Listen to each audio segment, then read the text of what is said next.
Hey, we got flashing gals, muscle cars, and hot rods coming up.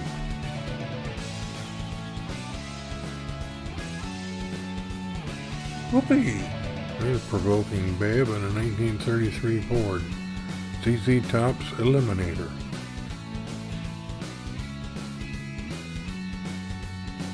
Tantalizing Honey here in a 1983 Chevrolet S10 Custom Show Truck. As a disabled senior citizen and a U.S. veteran, I've been producing videos for several years now for free. YouTube continues to refuse to pay me for my work. Therefore, I am now accepting $1 cash donations or more if you're comfortable with it. Please, no checks. Please send your donation to the address listed. Thank you for your support. Wowzer.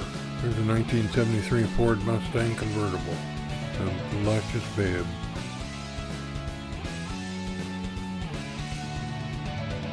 Whee! A wild looking honey in a 1963 Corvette Pro Street.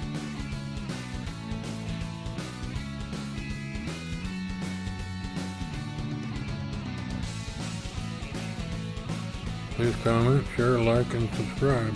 That's in the show, folks. Hope you enjoyed it. Have a good day.